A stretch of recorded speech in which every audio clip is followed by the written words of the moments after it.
आज मु आपण मानक संगरे छोटरू बड़ समस्त पसंद आसुवा भाई गोटे स्नैक्स रेसिपी शेयर करिछि जोटा कि बनैबा बहुत सहज खाइबा बहुत टेस्टी लगी था। बनैबा बहुत सहज थरे बनैले गोटे मास पर्यंत स्टोर करके रखि पारिबे जम्मा भी किछि नष्ट हबनी। ସେଥିପାଇଁ ଭିଡ଼ିଓକୁ ପୁରା ଫୁଲ୍ ଦେଖନ୍ତୁ। ଭିଡ଼ିଓରେ କିଛି ଛୋଟ ଛୋଟ ଟିପ୍ସ ଆଉ ଟ୍ରିକ୍ସ ମୁଁ ସେୟାର କରିଛି। ଏହି ରେସିପି ବନାଇବା ପାଇଁ ଆପଣମାନଙ୍କୁ ବହୁତ ହେଲ୍ପ କରିବ। ନମସ୍କାର, ମୁଁ ପ୍ରଜ୍ଞା ଆପଣମାନଙ୍କୁ ସ୍ୱାଗତ କରୁଛି ପ୍ରଜ୍ଞା ହୋମ୍ କିଚେନକୁ। जमा भी लेट करवानी चलते देखा आज गोटे स्नैक्स रेसिपी जोटा कि बनैबा बहुत सहज और मात्र 2टा आलू रे बनी जाए। बनैबा जी सहज खाइबा से टेस्टी लगी था। थरे बनैले छोटू बड़ समस्त पसंद आसी था। तो से प्रथम मुझे 2टा आलू नहीं से आलू को भल भाव परिष्कार पानी रे धोईकी ता ऊपर चोपा को मुझे छड़ाई पूरा रेडी कर वीडियोटी को पूरा फुल देखंतु। वीडियो भल लगिले लाइक कमेंट शेयर और सब्सक्राइब निहाती करंतु। जदि मो चैनल रे नुआ आछंती ताले सब्सक्राइब मध्य निहाती करंतु जहाँ फल रे कि मु जहाँ भी नुआ नुआ वीडियो अपलोड करी आपण मान पाक प्रथम नोटिफिकेशन जीवो। इंस्टाग्राम रे किंबा फेसबुक रे देखुतली फॉलो तो निश्चय करंतु। मु एटी प्रथम टिप्स शेयर करूची जेतेबेले भी आलू रो चोपा को छड़े कि एमती ग्रेटर रे ग्रेट करूचंती डायरेक्ट ताको पानी रे ही रखंतु। पानी रे रखिया द्वारा आम आलू जमा भी कला पड़बनी। एटी देखि परथे मु से आलू को पूरा चुना चुना करके काटी नहीं जी सरू सरू काटी पारे सेते बढ़िया होता है से स्नैक्स बनवा आ से आलू को मुझे सब किसी काटिकी पूरा रेडी कर नहीं से पानी रे ताकू 3 ରୁ 4 थर भल भाव में धोईकी पूरा परिष्कार कर नहीं। प्रथम से आलू को परिष्कार पानी रे 3 ରୁ 4 थर धोई नहीं सारिया पर गोटे जाली पात्र रे मुझे आलू को रखी नहीं जहाँ फल कि आलू रे जो एक्स्ट्रा पानी थी से एक्स्ट्रा पानी आमर बाहरी आसो। ये मन रखु आलू को माने 3 ରୁ 4 थर निहाती दिखते जमी आलूर जो आम गोटे मलिया पानी आसे मलिया पानी धोई होगा जमी पूरा सफा पानी आसूँ ये आप देखिए जापर बास सेमती आलू को धोई नियंतु। ये धोई नहीं सारिया पर मु गोटे छांकुणी रखी नहीं जहाँ फल कि तार एक्स्ट्रा पानी ये बाहरी आसी। एक्स्ट्रा पानी बाहरी आसा मुझे गोटे कपड़े से आलू को किसी समय सुखाई नहीं माने 10 ରୁ 15 मिनट एमती मुझे सुखाई नहीं। आलू को केते समय सुखेबे जिते समय कि आलू को जमी 10-15 मिनट मुझे कहली सुखाई ने आलू को नहले भी एमती कपड़े पोछि भी पारे जमती आलू को आम धरले हाथ में पानी लगभग बस 10 ରୁ 15 मिनट टी फैन तले रखीदे आलू आमर पूरा परफेक्ट माने से स्नैक्स बनवाई रेडी हो।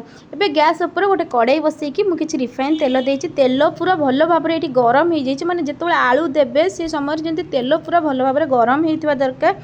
आलू देकी देखिए पूरा बबुल्स टाइप आसी जाए तेल पूरा भल भाव में गरम हो जाए सारापर किसी समय मुझे एपट सेपट कर नहीं। जितेबाला भी स्नैक्स टी बनाऊँच से मन रखु तेल जमी आम पूरा भल भाव में गरम होता दरकार। तेल भल भाव में गरम हेले स्नैक्स टी बहुत भल भाव में बनी थाए आ खाइबापी भल क्रिस्पी लगी थाए। आ किसी समय मुझे एपट सेपट एमती कर नहीं जमा भी से छाड़नी छाड़ा द्वारा आम गरम तेल अच्छी ना आलूटा आम पूरा पोड़ीज आ क्रिस्पी हेनी।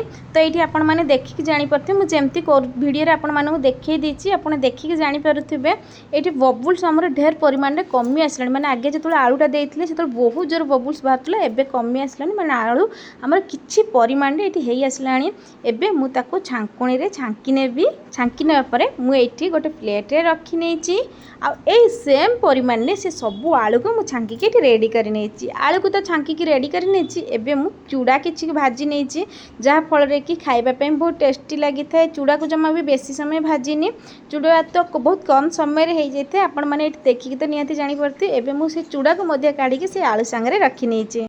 ता सहित मुझे किसी बादाम ऐड करी आपण इच्छा अनुसार जेकोसी ड्राई फ्रूट ये यूज करें से बादाम को देकी बादाम को ये किसी समय भाजी नहीं बादाम भाजी होपर बादाम को सेमती आलू सांगे रखी नहीं। बादाम को भाजी नवा पर ये मुझे भेरसुंगा पत्र रखी भेरसुंगा पत्र तो मोस्ट इम्पोर्टाट निहाती आड करूँ आड करने द्वारा ता बास्ना जिते सुंदर होता है खायापी से टेस्टी लगी था। ये मुझे काजू आड करी काजू को सेमती किसी समय भाजी नहीं भाजी नवा पर से सबू जिनस को एकाठी कर नहीं। ये देखिए जापे केते सुंदर देखा जाउछि बहुत शीघ्र बनी जाए बहुत टेस्टी लगी था। मैंने बड़ू छोट समस्त खायापी पसंद होता है। छोट छुआ स्नैक्स रे दे पारिबे बड़ लोक चाहारे भी दे पारिबे सबू थी खाई पारला भली गोटे रेसिपी से सबको मुझे छांकी रेडी कर नहीं। मुझे अल्प किसी गुंड चीनी ऐड करी मैंने चीनी को मुझे ग्राइंडिंग कर नहीं सेठू आपड़ जी मीठा खायापी पसंद करते से अनुसार आप मीठा ऐड करेंगे मैंने चीनी ऐड करेंगे से चीनी को दे को किछि समय एठी मिसै नवा पर अल्प किछि मु एठी लूण ऐड करिथिली सब किछि को भलो भाबरे मु एठी मिक्स करि नेथिली। आगुरु तो बहुत सारा स्नैक्स रेसिपी बनैथिबे किंतु थरे थरे एही परि बनै कि देखंतु छोट रु बड़ समस्त को बहुत पसंद आसी थाए। साउंड रू मध्य सुनी कि जानि परिबे केते क्रिस्पी बनिथिला आ केते टेस्टी हेतिला। वीडियो के पूरा फुल देखिथिबारु आपण मानन को ढेर सारा धन्यवाद रहिली। देखाबा गोटे नुवा वीडियो रे।